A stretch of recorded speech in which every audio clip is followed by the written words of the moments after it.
Mr. President, even before the Supreme Court issued its disastrous opinion in Citizens United, the influence of large corporations and other powerful special interests in our electoral process was overwhelming. There is a reason why the middle class is disappearing, why poverty is increasing, and while the people on top are making out like bandits. And one of the reasons is the enormous influence that big money interests have over the political process, and the way they are able to use that influence is through campaign contributions and through lobbying efforts. They are all over the place, whether it is Wall Street, the oil companies, the coal companies, the insurance companies, the drug companies, the military-industrial complex. All of these very powerful and wealthy special interests contribute huge amounts of money into the political process, making it harder and harder for the needs and significant needs of working families to be heard outside of the din and the power of big money.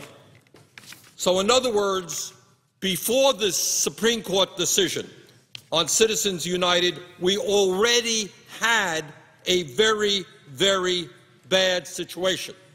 It was a situation in which it required enormous sums of money on the part of a candidate to run for office, a situation in which it became increasingly common for millionaires and billionaires to be the only candidates able to finance a federal campaign without heavy reliance on contributions from corporate interests. It is no secret that both political parties look very favorably on so-called self-funded candidates. They don't have to raise any money for those candidates because they are multimillionaires and they are billionaires. They can write their own checks which are often very, very large in order to run for the House of Representatives or especially the United States Senate. So what we had before Citizens United, that disastrous Supreme Court decision, was already a very bad situation. But that decision made an horrendous situation even worse. Mr. President, the Supreme Court decided at the beginning of this year to decide that it was acceptable and legal for the largest corporations in our country to spend unlimited resources supporting candidates who represent their interests, elevating corporations to the status of flesh and blood persons for constitutional purposes. So let me make a very bold and radical statement right now. I know many, many corporations. I know who they are. And let me tell you, a corporation is not a person. A corporation is not a person.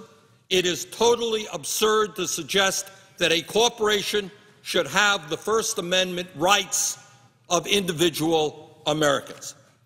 What the Supreme Court decision has done is to turn our media during campaigns into even more of a circus and undermine state election laws across the country that provide some small buffer between wealth and power.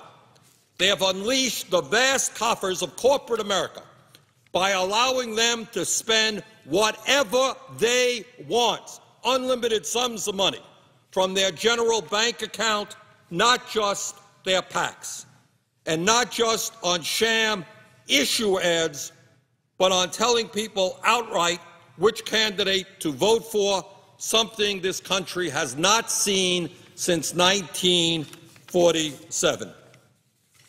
Mr. President, big money corporate interests, from Wall Street to oil giants, from drug companies to the military-industrial complex, already dominate the political process in Washington.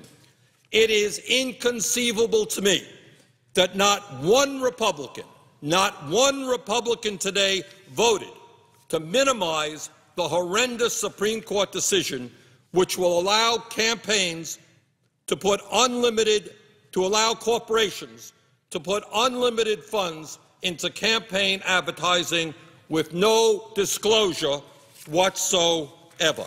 No disclosure whatsoever.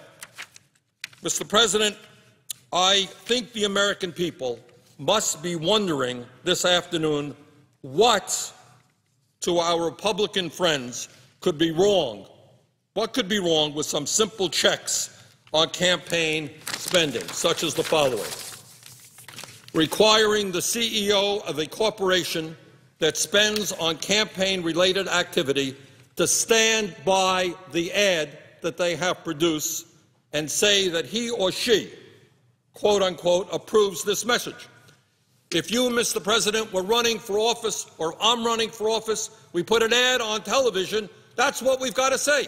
I think it's a good idea. If you put something ugly on the television, you say, I approve this message, put something dishonest on the air, people have a right to know that you are the person responsible for that ad. If you have to be responsible for that ad, if I have to be responsible for that ad, if every other candidate for the United States Senate has to be responsible for that ad, why should not the CEO of a large corporation who is paying for that ad also have to say that he or she approves this message?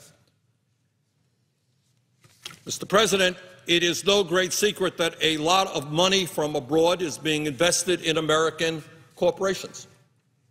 Why should we allow a situation where a company which has a lot of foreign money in it, why should we allow that company to get actively involved in American politics? What the legislation that we voted on today does, which I think makes a lot of sense, it prohibits a corporation that is under the direction or control of a foreign entity from spending money on our elections. Now, I don't think that that is an unreasonable provision. I don't think we want our political process to be dominated by people who may not have the best interest of the people of the United States of America at heart. Mr. President, another provision requires disclosure of political spending by corporations and other entities to their shareholders and members, and requires these groups to make their political spending public on their websites within 24 hours after filing with the FEC. Why should the people who actually own the corporations, the people who own the stock in those companies, not be able to know in a timely manner what the CEOs of these corporations are doing, so that they can say, excuse me, you can't do that with my money. I don't like that. I think what you're doing is wrong. Mr. President, another provision in this legislation would ban coordination between a candidate and outside groups on ads that reference a candidate from the time period beginning 90 days before a primary and running through the general election. Another provision would avoid the appearance of corruption and possible misuse of taxpayer funds by banning government contractors with a contract worth more than $10 million from spending money on elections.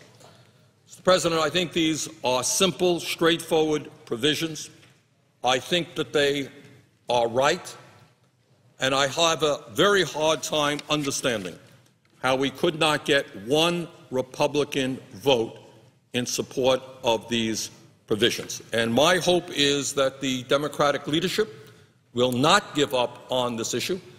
I think the American people, before Citizens United, were frustrated and disgusted with the role that big money plays in the political process, disgusted with the power that big money interests have on influencing legislation, and I think that they are now even more disgusted as a result of the Citizens United decision. We have brought forth legislation which I think is straightforward, I think it's sensible, I think it needs to be passed, and I hope we will continue that effort to get it passed. And with that, Mr. President, I would yield the floor.